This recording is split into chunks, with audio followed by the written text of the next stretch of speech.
दीपाली राणा, आप देख रहे हैं योर मनी। पर्सनल फाइनेंस से जुड़ा हमारा खास शो जो हम लाते हैं आपकी हेल्प करने के लिए, ताकि आप अपने पोर्टफोलियो को बेहतर बना सकें, अपने गोल्स को पूरा कर सकें। योर मनी हर कदम पर करता है आपकी मदद। कब, कैसे, कहां शुरुआत करनी है, कैसे आप छोटी छोटी सेविंग्स से बड़े सपनों को पूरा कर सकते हैं। अगर आपके पास कोई भी सवाल है अपने portfolio planning related, financial planning related, तो आप इस शो में पार्टिसिपेट कर सकते हैं। नोट कीजिए तरीका इस शो में पार्टिसिपेट करने का। yourmoney@nw18.com हमारी ईमेल आईडी है। फेसबुक, ट्विटर पर जाएंगे, शो आप लाइव भी देख सकते हैं। Hashtag ask us your money लिखकर अपना सवाल लिख भेजिए। 7045220000 हमारा व्हाट्सएप नंबर है। आपकी सभी क्वेरीज आप इन प्लेटफॉर्म्स पर पोस्ट कर सकते हैं। आज हमारे साथ हैं आपके सभी क्वेरीज को आंसर करने के लिए पूनम रुंगटा, जो कि सर्टिफाइड फाइनेंशियल प्लानर हैं। पूनम जी नमस्कार, स्वागत है आपका। और पूनम जी से क्वेरीज लेंगे, लेकिन उससे पहले कुछ इंपॉर्टेंट चीज़ें उनसे समझ लेते हैं। और आमतौर पे हम बात करते हैं कि कहाँ इन्वेस्ट करना चाहिए, कितना इन्वेस्ट करना चाहिए, इन्फ्लेशन को ध्यान में रख के पोर्टफोलियो की प्लानिंग करनी चाहिए। लेकिन एक इम्पॉर्टेंट एस्पेक्ट ये भी है कि कई ऐसी गलतियां हैं जो जाने अनजाने में हम करते हैं जब हम अपनी फाइनेंशियल प्लानिंग करते हैं। तो कौन सी वो मेजर कॉमन 10 फाइनेंशियल मिस्टेक्स हैं जो हमें अवॉइड करनी है अपनी फाइनेंशियल प्लानिंग के दौरान, उसको समझते हैं और उसके बाद फटाफट से क्वेरीज को भी करेंगे शामिल। बताइए पूनम जी। दीपाली, ये एक्चुअली बहुत अहम बात है कि आप पहले गलतियों से बचें और फिर शुरुआत करें, क्योंकि जब भी हम निवेश करते हैं तो उसमें जल्दबाजी दिखाते हैं। तो हमें सोच समझ के कॉन्शियसली, साइंटिफिकली, कैलकुलेटेड तरीके से निवेश शुरू करना चाहिए। तो उसके लिए हम कुछ बातें अगर ध्यान में रखेंगे, क्योंकि financial planning is a process, वो साल दर साल चलता चला जाता है आपकी फाइनेंशियल लाइफ के साथ साथ। ना कि सिर्फ एक बार करके आप उसे बस कर लिया और खत्म हो गया। तो सबसे पहले गलती जो यूजुअली हम करते हैं वो देखा देखी करके निवेश करने की करते हैं कि मेरे दोस्त ने किया या मेरे नेबर ने किया या मेरे रिलेटिव ने किया तो वैसा ही मैं भी निवेश शुरू कर दूं। ऐसा नहीं होता, क्योंकि फाइनेंशियल प्लानिंग हर एक जन के लिए यूनिक होता है। दूसरा, आपको न ही निवेश के बारे में सोचना है, बल्कि निवेश के बाद में जब आप एस्टेट प्लानिंग जिसको कहते हैं, आप अपनी विल जरूर लिख के जाएं। यूं नहीं कि ऐसे ही आपने निवेश कर दिया और उसे फिर कहाँ किसको मिलनी चाहिए, उसके लिए भी एक प्रॉपर प्लानिंग करनी चाहिए। हर एक निवेशक को अपनी खुद की जोखिम उठाने की क्षमता के हिसाब से निवेश करना चाहिए। जैसे हमने बताया कि हर एक प्लानिंग यूनिक होती है। जो मेरे लिए सही है वो हो सकता है आपके लिए सही ना हो। तो इसलिए हमें अपने खुद के रिस्क प्रोफाइल को देखते हुए ही प्लानिंग करनी चाहिए। और इन्वेस्टमेंट से पहले आता है आपको लाइफ इंश्योरेंस और हेल्थ इंश्योरेंस का प्रॉपर अप्रोप्रिएट कवर होना, और उसे प्राथमिकता देनी चाहिए, ना कि रैंडमली उसे आप कोई भी अमाउंट से अंडर इंश्योर्ड या ओवर इंश्योर्ड हो जाए। उसके बाद दीपाली, मुझे लगता है कि निवेश तो आपने शुरू कर दिया और सोच समझ के बना भी लिया पोर्टफोलियो, मगर उसे अपने पूरे परिवार के साथ जरूर साझा करना चाहिए, ताकि मुश्किल के समय पे सारी डिटेल सभी के पास हो। नॉर्मली जो हाउसवाइफ्स होती है उन्हें नहीं पता होता है कि कहाँ क्या किसके नाम पे निवेश है, कहाँ हेल्थ इंश्योरेंस है, तो वो पता होना बहुत जरूरी है। छठी बहुत इंपॉर्टेंट मिस्टेक हम करते हैं, वो यूजुअली लोग करते हैं, वो है कि क्रेडिट कार्ड का जमाना है, बहुत इजीली आप खर्च कर सकते हैं डिजिटली। तो कमाई से ज्यादा खर्च अगर कर देंगे तो वो भी आपके फाइनेंशियल हेल्थ के लिए अच्छा नहीं है। साथ ही डिले ना करें। निवेश का कोई भी डिसीजन सोच समझ के करना है, पर डिले भी नहीं करना है, जल्दबाजी नहीं करनी है, पर समझदारी से करनी है। क्योंकि आपको जान के हैरानी होगी कि एक 10 साल के दायरे में अगर आपको 50 लाख इकट्ठे करने हैं, तो उसके लिए अगर आप 12% का रिटर्न पकड़े तो आप महज 20 से 21 हजार में वो लक्ष्य को पा सकते हैं। पर वहीं अगर आपने 2-3 साल की भी डिले कर दी तो डबल अमाउंट के साथ भी, यानी 40 हजार, 35 से 40 हजार में भी आपका वो गोल नहीं प्राप्त हो सकता। इसलिए कॉस्ट ऑफ डिले बहुत ज्यादा होता है, जैसे क्योंकि कॉस्ट ऑफ कंपाउंडिंग होता है मैजिक। उसके बाद में हमें अपने गोल्स को बहुत बारीकी से निर्धारित करना चाहिए, जिसे गोल प्लानिंग कहते हैं, कि मेरा गोल क्या है और उसके लिए मेरे पास समय कितना है। अब वो हर एक निवेशक के लिए अलग अलग हो सकता है। मेरे लिए रिटायरमेंट पीरियड हो सकता है 15 साल दूर हो, और किसी और के लिए वो 20 साल दूर हो, तो प्लानिंग उस हिसाब से चेंज होगी। इसलिए अपने लक्ष्य को निर्धारित जरूर करना है, क्योंकि हर एक फैमिली के भी लक्ष्य अलग होते हैं। तो हर एक लक्ष्य को बारीकी से समझ के उसके लिए आपको प्रॉपर प्लानिंग, गोल बेस्ड प्लानिंग जिसे कहते हैं, वो करनी चाहिए, ना कि रैंडमली कहीं भी निवेश करना चाहिए।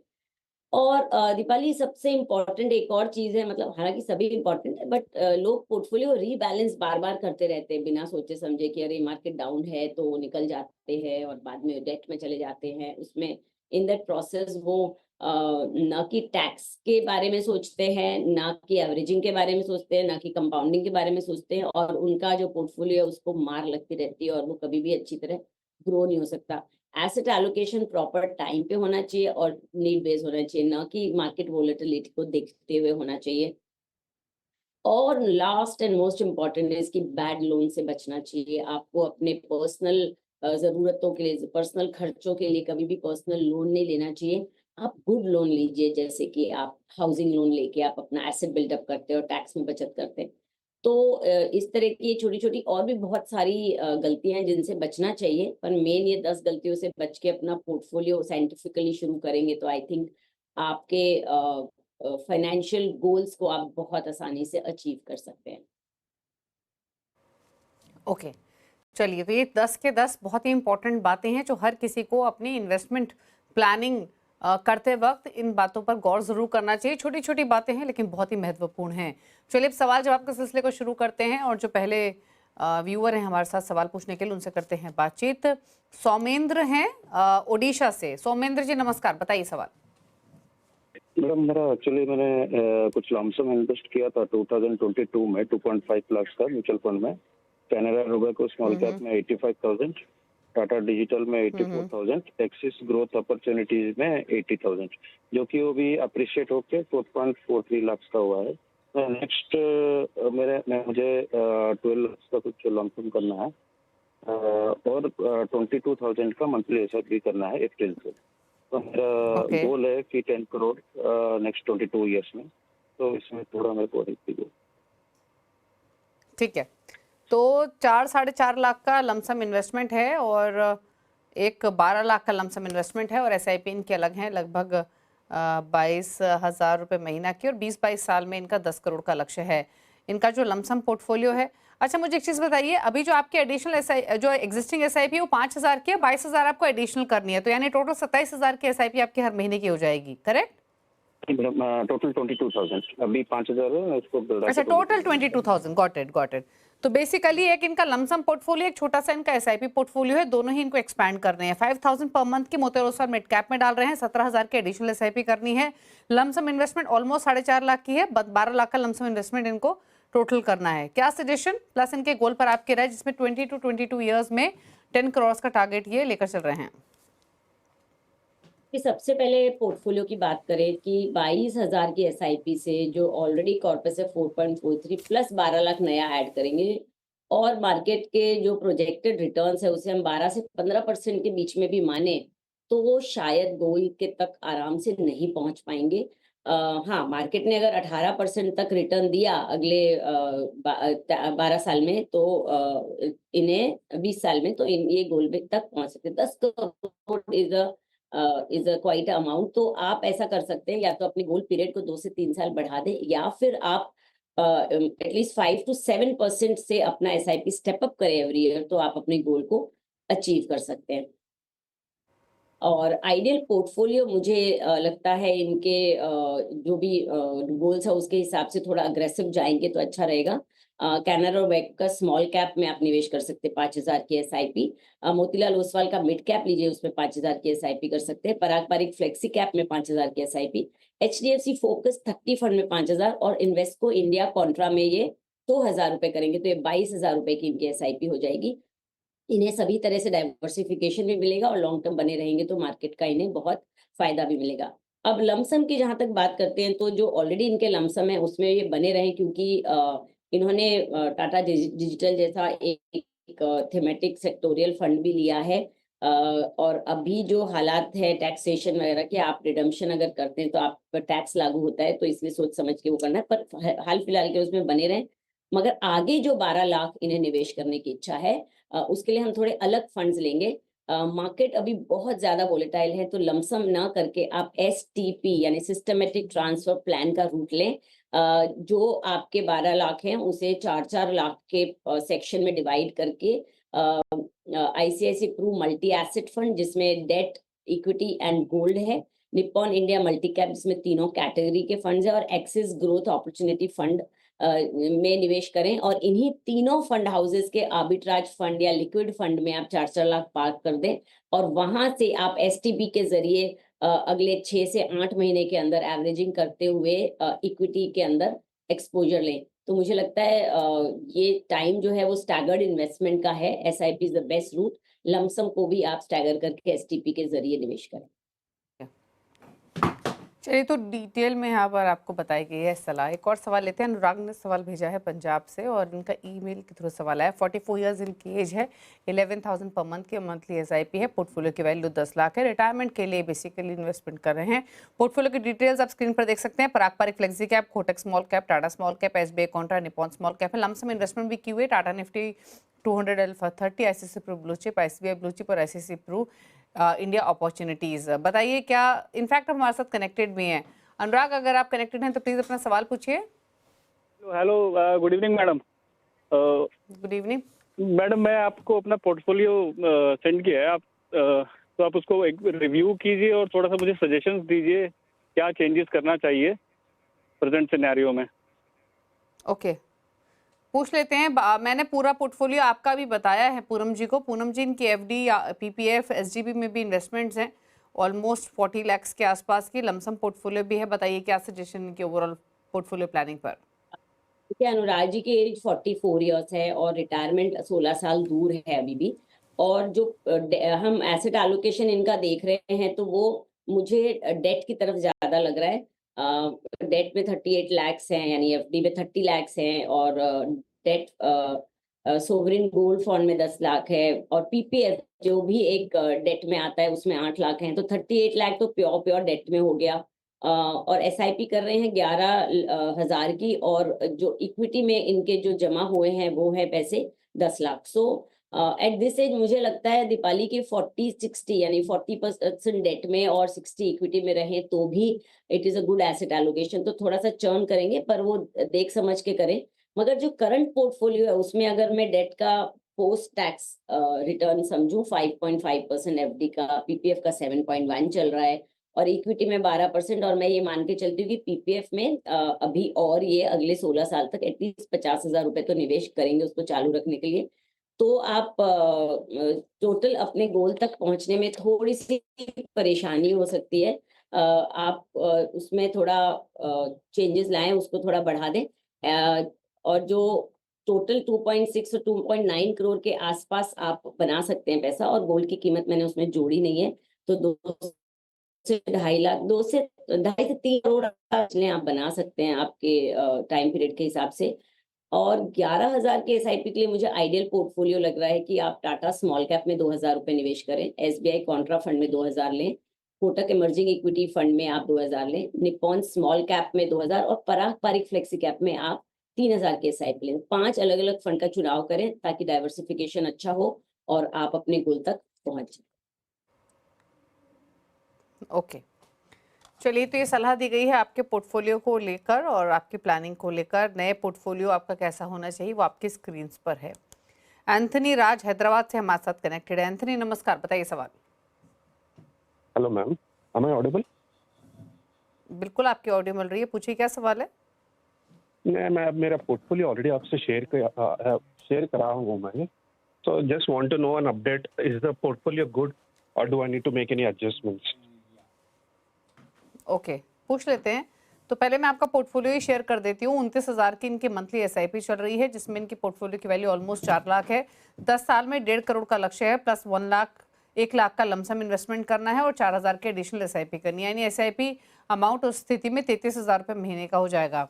कौन से फंड्स हैं एग्जिस्टिंग? बंधन small cap 5,000 per month, 5,000 each डाल रहे हैं HDFC flexi cap, ICICI pru India opportunities 4,000 per month, मुद्रा mid cap 3,000 per month, ICICI pru value discovery 2,500 each, Zerodha ELSS tax saver, ICICI pru nifty auto index और 2,000 Aditya Birla multi cap में। तो ये है इनका पोर्टफोलियो 29,000 का, जिसे बढ़ाकर इन्हें 33,000 का करना है और 1 लाख लमसम भी इन्वेस्ट करने हैं। 1.5 करोड़ का टारगेट 10 ईयर्स में। बताइए। तो 10 साल के, मतलब हम पहले बात करें इनके गोल की, तो इन्हें 1.5 करोड़ रुपए चाहिए 10 साल में विद एसआईपी ऑफ 33,000, और जो एग्जिस्टिंग उसको भी हम जोड़ लेते हैं 3,65,000, और पोर्टफोलियो अगर 12 से 15% का रिटर्न देगा तो आप अप्रोक्सीमेटली 1 CR के आसपास जोड़ सकते हैं।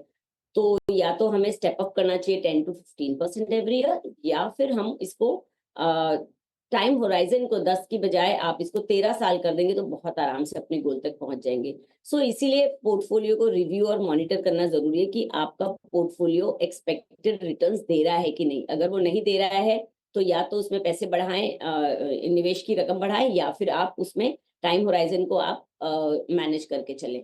और जो 1 लाख रुपए आप एक्स्ट्रा बढ़ाना चाहते हैं वो आपके एग्जिस्टिंग जो फंड्स है उसमें बढ़ा सकते हैं। और 8 फंड आपने ले रखे हैं 29,000 के एसआईपी के लिए, तो मुझे लगता है एक और फंड ऐड करने के लिए 4,000 की एसआईपी के लिए जरूरत नहीं है। और आपके पोर्टफोलियो में 3 फंड सेम फंड हाउस के हैं, 3 स्कीम्स, तो वो भी एक थोड़ी प्रिफर्ड सिचुएशन नहीं है। तो मुझे लगता है आइडियल पोर्टफोलियो आप इस तरह बना सकते हैं कि आईसीआईसीआई वैल्यू डिस्कवरी फंड में आप 5,000 कर लें, आप ऑलरेडी आप 3,000 उसमें कर रहे हैं। बंधन स्मॉल कैप में आप चालू रखें 5,000 की, एचडीएफसी फ्लेक्सी कैप फंड में आप 5,000 की एसआईपी चालू रखें, मोतीलाल ओसवाल मिड कैप में आप चालू रखें अपनी एसआईपी, उसको बढ़ा के 5,000 कर दें। एक्सिस ग्रोथ अपॉर्चुनिटी के अंदर आप 5,000 की एसआईपी करें। ICICI Pru Nifty auto index में जो आप कर रहे हैं उसमें 2,500 से बढ़ा के 5,000 कर दें ताकि एसेट एलोकेशन सही हो जाए। और निप्पॉन मल्टी कैप में आप ऑटो इंडेक्स में आप 3,000 की एसआईपी करें और निप्पॉन मल्टी कैप में आप 5,000 की एसआईपी करें। इस तरह आप 33,000 को एलोकेट कर दें और टाइम टू टाइम मॉनिटर करें कि आपका पोर्टफोलियो कितना रिटर्न दे रहा है। चलिए, तो आपको बताई गई है सलाह। कुछ फंड्स है जिनसे आपको एग्जिट करना है, कुछ फंड्स है जहां पर इन्वेस्टमेंट आपको इंक्रीज करनी है, प्लस आपके गोल पर भी राय दी गई है। आपके एसआईपी पोर्टफोलियो से आप 1 करोड़ हासिल कर लेंगे 10 इयर्स में। अगर 1.5 करोड़ का लक्ष्य हासिल करना है तो 15% स्टेप अप एसआईपी कीजिए हर साल इस पॉलिसी के साथ। चलिए, रुक रहे इसी के साथ एक ब्रेक के लिए, लौटेंगे तो कुछ और क्वेरीज करेंगे शामिल। पूनम रुंगटा हमारे साथ बनी हुई है, जल्द वापस आते हैं छोटे से ब्रेक के बाद। योर मनी पूनम रुंगटा हमारे साथ बनी हुई, आपकी सभी क्वेरीज को आंसर करने के लिए लेते हैं कुछ और क्वेश्चंस। अमोल है अगले व्यूअर हमारे साथ सवाल पूछने के लिए मुंबई से। अमोल नमस्कार, बताइए क्या सवाल है आपका और क्या जानना चाहते हैं?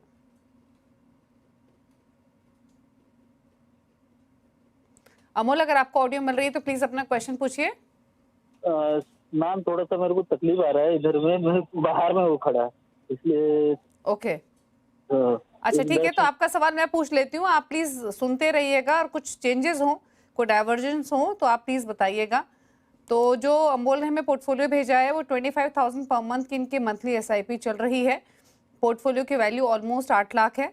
10 साल में 1.5 करोड़ का टारगेट है इनका, प्लस 14 ईयर्स, यानी 2 लक्ष्य हैं, 10 साल और 14 साल।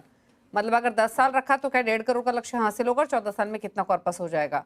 कौन से फंड है? Nippon India growth fund 5,000 per month, 4,000 each डाल रही है। HDFC small cap, Kotak flexi cap, Canara book emerging equities, Tata large and mid cap, SBI magnum mid cap. Amol, यही सवाल है आपका? हाँ हाँ। ओके, पूनम जी बताइए क्या सजेशंस? देखिए, जो एग्जिस्टिंग पोर्टफोलियो 8 लाख का है और 25,000 की एसआईपी है, तो वो 10 साल में आप 1 करोड़ तक का इसमें पा सकते हैं अगर रिटर्न्स आपके 13 से 15% मार्केट में देते हैं। क्योंकि पूरा जो प्रोजेक्शन है ना वो रिटर्न्स के ऊपर है, तो मार्केट जिस तरह से रिटर्न देगा उस हिसाब से आपके पैसे बनेंगे। और कंपाउंडिंग तो ऑफकोर्स लॉन्ग टर्म में अच्छी होती है, क्योंकि यही निवेश अगर आपने 14 साल तक रखा तो आप 2 करोड़ के आसपास बना सकते हैं। तो मैजिक ऑफ कंपाउंडिंग, जितना ज्यादा समय आप बने रहते हैं उसमें बनता है। तो आप अपना टाइम होराइजन नक्की करके उस से रिटर्न्स को मॉनिटर करते हुए अपने पोर्टफोलियो को देखें। आपका पोर्टफोलियो देखते हुए मुझे मिड कैप्स की तरफ ओवर डाइवर्सिफिकेशन लग रहा है। आपके पास 2 तो प्योर मिड कैप्स हैं, 2 large and mid caps category के हैं, एक फ्लेक्सी कैप है। तो हमें ये समझना होगा कि जो फ्लेक्सी कैप फंड है उसमें भी मिड कैप और स्मॉल कैप और लार्ज कैप तीनों कैटेगरी होती है। और जो लार्ज एंड मिड कैप है उसमें भी मिड कैप और लार्ज कैप की परसेंटेज दोनों होती है। तो ओवरऑल देखा जाए तो मिड कैप की तरफ आपका ज्यादा झुकाव है। अगर आप कोई भी पोर्टफोलियो का आपके जो मिड कैप पोर्टफोलियो उसको देखेंगे, या आप कोटक इमर्जिंग इक्विटी जो आपका लार्ज एंड मिड कैप है उसको अगर आप डाइवर्सिफिकेट उसके अंदर जो एलोकेशन देखेंगे, सेक्टर एलोकेशन, तो आप देखेंगे कि उसमें लार्ज कैप 46% है, मिड कैप 35% है और स्मॉल कैप 16% है। सेम कोटक फ्लेक्सी कैप के अंदर भी लार्ज कैप तो 75 तक का है, मगर मिड कैप भी उसमें 25% के आसपास है। तो आपको ये समझना होगा कि हमें जो एसेट एलोकेशन करने हैं सेक्टर वाइज वो भी प्रॉपर होने चाहिए, बिकॉज आपका टाइम होराइजन लंबा है। तो मुझे लगता है इसमें थोड़े चेंजेस करने चाहिए। और ideal portfolio for 25,000 SIP for 10 year should be HDFC small cap में आप 5,000 की SIP करें। कोटक फ्लेक्सिकल फंड जो ऑलरेडी आपका चालू है उसके अंदर आप 5,000 की करें। निप्पॉन इंडिया ग्रोथ फंड एक मिड कैप कैटेगरी का फंड है, उसमें आप 5,000 रहें। इन्वेस्को इंडिया फोकस फंड में आप 5,000 की SIP कर सकते हैं। और SBI कॉन्ट्रा, क्योंकि लॉन्ग टर्म के लिए कॉन्ट्रारियन फंड, वैल्यू फंड ये आपको फायदा देते हैं लॉन्ग टर्म में, तो उसमें आप 5,000 की करें। 5,000 हर एक में करने से आपका डिवीजन ऑफ कैटेगरीज अच्छा होगा और अच्छा डाइवर्सिफिकेशन मिलेगा। तो इसमें आप मॉनिटर करते हुए आगे बढ़ें। ओके, चलिए, तो ये सलाह दी गई है आपके पोर्टफोलियो को लेकर। अकॉर्डिंगली आप चेंजेस कीजिए। कौन कौन से फंड्स रखने हैं, कितना पैसे उस पर्टिकुलर फंड में डिप्लॉय करने हैं, वो पूनम जी ने आपको बताया। HDFC small cap, Kotak flexi cap, Nippon India growth, Invesco India focus, SBI Contra, से में 5,000 ईच आप डाल सकते हैं। 2 फंड्स यानी आपको नए सजेस्ट किए गए हैं। गोल के पर भी राय दी यहाँ पर पूनम जी ने। बात करते हैं अब एक और क्वेरी की। सृष्टि ने एक सवाल भेजा है SMS के थ्रू, और सृष्टि का सवाल ले लेते हैं। ये सवाल इन्होंने अपने पोर्टफोलियो प्लानिंग को लेकर भेजा है। मंथली SIP इनकी 22,000 पर मंथ की है। जो पोर्टफोलियो की वैल्यू है वो 2 लाख के आसपास है, प्लस 12 साल में 1 करोड़ का इनका लक्ष्य है। पोर्टफोलियो को लेकर सलाह चाहती हैं कि इनका पोर्टफोलियो कैसा है, रिव्यू करवाना चाहती हैं। इनके पोर्टफोलियो की डिटेल्स स्क्रीन पर हैं और पूनम जी आपके पास भी हैं। Motilal Oswal nifty 200 momentum fund 5,000 per month 4,000 each SBI equity hybrid में डाल रही हैं। HDFC मल्टी कैप में ICICI pru nifty 50 index fund, Bandhan small cap में 3,000 each, 2,000 Motilal Oswal mid cap और 1,000 निप्पॉन इंडिया ग्रोथ फंड में। बताइए क्या सजेशन रहेगा? सबसे पहले सृष्टि का जो गोल है कि वो 1 करोड़ पाना चाहती है 12 साल में, तो जो इनका अमाउंट ऑफ इन्वेस्टमेंट है, इससे ये अगर मार्केट ने 15% के प्रोजेक्टेड रिटर्न्स दिए तो ये अचीव कर सकती हैं अपनी गोल। वरना इन्हें वही जो हम जिसके बारे में बात करें, या तो गोल पीरियड बढ़ाएं या धीरे धीरे ग्रेजुअली आप थोड़ी SIP की रकम बढ़ाएं, तो आराम से गोल को ये पा सकती है। और मार्केट में अगर 15 से ज्यादा % रिटर्न दिया तो बहुत आराम से लक्ष्य को वो अचीव कर सकते हैं। अब रही पोर्टफोलियो की बात, तो इन्होंने अपना पोर्टफोलियो में एक हाइब्रिड फंड भी डाला है जो कंजर्वेटिव है फॉर अ 10 ईयर होराइजन। साथ में इन्होंने 2 पैसिव फंड्स ले रखे हैं। निफ्टी 50 ICICI का, मोतीलाल ओसवाल का 200 मोमेंटम, ये पैसिव कैटेगरी के फंड्स आते हैं। आई पर्सनली फील कि अगर हम अच्छे फंड मैनेजर को पैसे दे रहे हैं तो क्यों ना हम एक एक्टिव पोर्टफोलियो बनाएं। तो मेरे हिसाब से इन्हें 22,000 के SIP के लिए 5 फंड्स बहुत होने चाहिए। मोतीलाल ओसवाल के मिड कैप फंड में 5,000 करें। HDFC मल्टी कैप में 5,000 रुपए की SIP, ICICI Pru Nifty 50 index fund में 5,000, क्योंकि मुझे लगता है कि इन्हें शायद पैसिव फंड पसंद है, तो एक पैसिव फंड ये रखें अपने पोर्टफोलियो में जो लार्ज कैप कैटेगरी को कवर करेगा। बंधन स्मॉल कैप एक स्मॉल कैप कैटेगरी का बेहतरीन फंड है, उसमें आप 5,000 करें। और SBI कॉन्ट्रा में बचे हुए 2,000 रुपए निवेश करें और इस पोर्टफोलियो को मॉनिटर करते हुए 10 साल में आप अपने गोल को जरूर अचीव कर सकते हैं। ओके, चलिए, तो ये रही आपके पोर्टफोलियो को लेकर सलाह। अब पूछ लेते हैं पूनम जी के टॉप 4 फंड्स। पूनम जी बताइए कौन से फंड्स पिक किया आपने? दीपाली, वैसे तो हर फंड, जो भी फंड सिलेक्शन होने चाहिए वो अपने गोल को देखते हुए होने चाहिए, पर जेनेरिक रूप से देखें और आज के मौजूदा हालात में मार्केट्स को देखें तो मुझे लगता है जिसे आज निवेश शुरू करना है उनके लिए, लॉन्ग टर्म के लिए, उनके लिए Invesco India contra fund, Kotak emerging equity fund for mid cap, Parag Parikh flexi cap और निप्पॉन इंडिया मल्टी कैप में ये अपना पोर्टफोलियो बनाना शुरू कर सकते हैं, जिन्हें आज शुरुआत करनी है। थैंक यू पूनम जी आने के लिए शो में, अपने टॉप 4 फंड्स प्लस क्वेरीज को सॉर्ट करने के लिए। शुक्रिया आपका। इसी के साथ यो मनी में तो इतना ही। ब्रेक के बाद भी खबरें जारी हैं। नमस्कार।